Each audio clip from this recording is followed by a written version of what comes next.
What's up, guys? Jez here from WhiskefyTV, and welcome to another episode of the show where I do zero prep and put it on every week for you guys. I wonder how I do it every time. It's incredible. So we are episode 95, which is once again incredible because I'm so surprised you guys are stuck around for this long. See, it would have been better if I got it the first time, but I didn't. So, I've got my headphones in and I'm ready to go. Now, in case you guys are wondering what we are doing this week for Whiskey Wednesday, I have a bottle of Journeyman Distillery's Featherbone Bourbon Whiskey. They claim it's handmade and organic, distilled and bottled by Journeyman Distillery in Three Oaks, Michigan. So, super fun. Let's actually, oh, that was nice. It's a, what is that? Not like a rubber top. I don't know why I forgot the word rubber.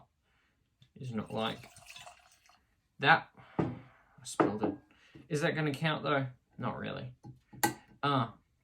So they've also done like a funky little wax dip on it too. I've obviously peeled it off so I can kind of open it up. As I let that whiskey sit, I will run through the stats for you guys. So as I said, it is Journeyman Featherbone Bourbon. It is 90 proof, 45%, non-age stated. Cost me $80 Australian, which is currently at Uncle Dan's at very select stores. I have not seen it everywhere. $50 US off Drizzly New Chart American Oak Cask, and as I said, it is 100% organic, using the USDA organic sticker on the back. It's MOS certified organic and kosher organic, so it's fun for all ages. Not really. Make sure you're 21 and over or 18 and over if you're in Australia. It's 70% corn, or organic corn, 25% organic wheat, and 5% organic rye. Very interesting, considering they're not running with like a malted barley and they're opting for a rye grain and a wheat grain. I don't complain about that because I enjoy the wheat. It's a lot smoother. As much as I miss that Kentucky hug that happens there, it's definitely a little bit more enjoyable. But I will move on to the press notes. So, Journeyman Distillery from Three Oaks, Michigan, as I said, may not be new to the American whiskey scene, but it is very new to us in Australia. Now, Featherbone Bourbon found its name after the innovative product that was once manufactured in this building, not this building, the one in Michigan. I don't know why I'd say this building, over a century ago, so it would be the one, what is it, Journeyman Distillery's building, I assume. Over a century ago, when at a time it was when at a time manufacturing in Michigan. It's not like I didn't write these notes. Manufacturing in Michigan was synonymous. It's a big word. I haven't used that before. Was synonymous with American made? That makes sense. I hope it does. The Featherbone was a revolutionary product created and manufactured in Three Oaks, Michigan by Edward Kirk Warren, a staunch prohibitionist. Today they create a different Featherbone, and they find it ironic to create this in once was a dry community. I can't spell.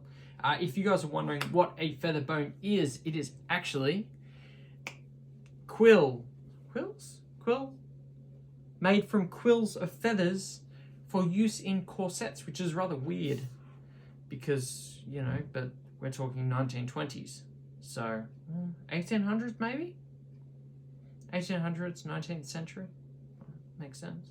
You guys know the math. But yeah, let's kick on because I don't really have much else for you guys there. So we are at the 5-minute mark almost. So I should probably put that in the notes. So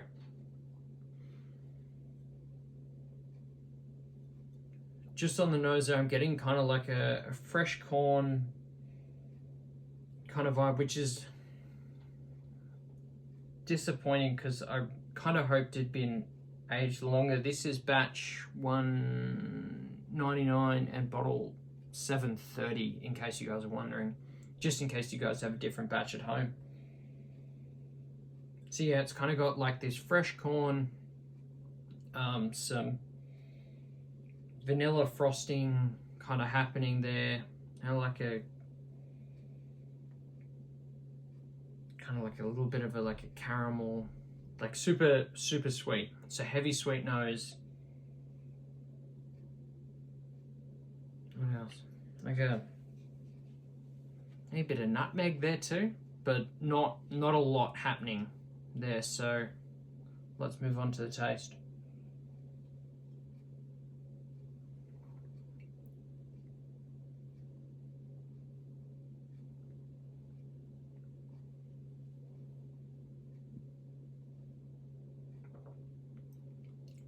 As I kind of give that a good Kentucky chew there, I find that it's like kind of low in viscosity. I'm not getting a lot as I kind of flick it around my tongue. Then kind of gives me like a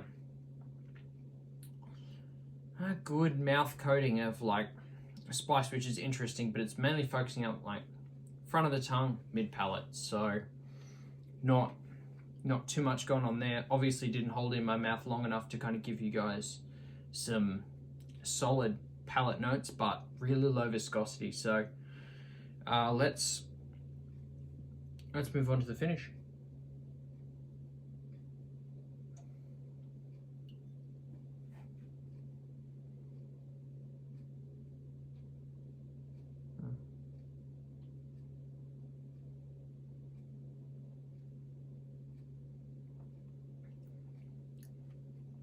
Just on the finish there, maybe 3-4 sips in, start to feel a little bit of that heat, but you're only playing with 90 proof, 45%. Obviously it's not a lot, you're not getting too much, but for that finish there, I'm getting like a creme brulee, so a lot of toasted sugars and that toasted oak there as well. So kind of those flavors intermingling. There's a lot going on there. But then it kind of fades out to what I want to call a beam nut butter. So kind of like very similar to your Jim Beam kind of nutty finish, but it's more of like a peanut buttery, so a little bit sweeter and like a hint of nuts there. Kind of like a crunchy peanut butter. So kind of like that. But yeah, that should be about it. And that's all I've got kind of going on in my notes there as well. There's nothing really changed. It's all, or maybe a bit of vanilla I missed in the nose. But it'll all be faded into that caramel kind of vibe that's going on there. So I'd move on to my buy, borrow, pass now.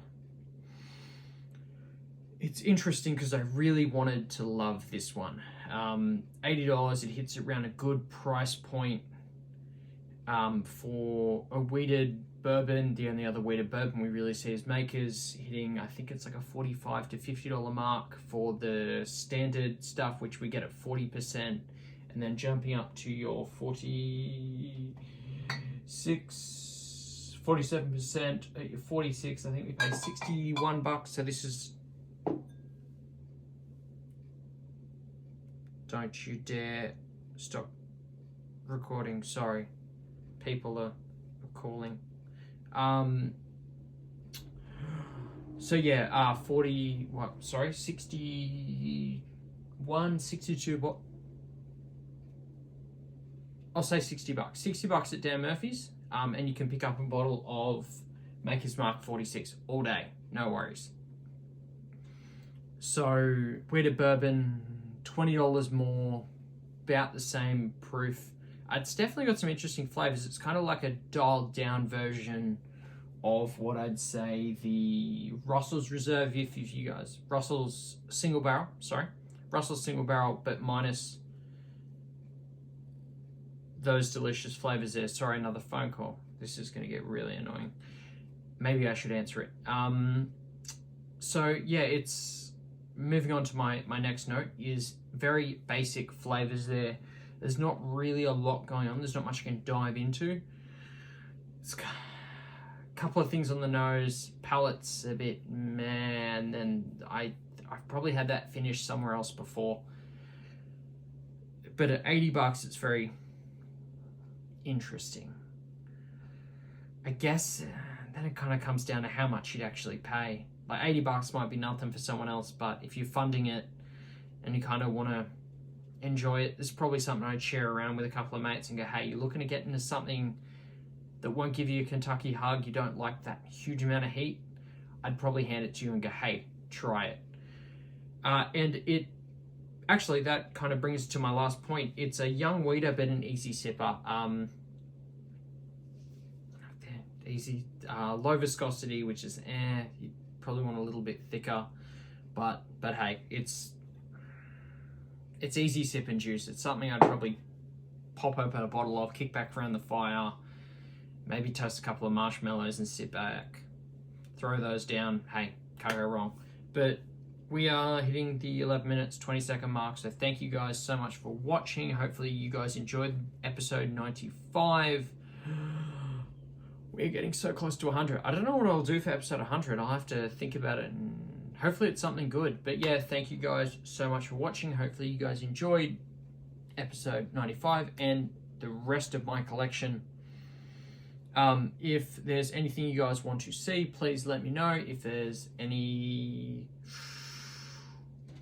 glassware or any merchandise you guys want to see, let me know. I've also got NFTs, that's also fun. But yeah, thank you guys so much. Love y'all. Stay thirsty. Happy Whiskey Wednesday. Peace.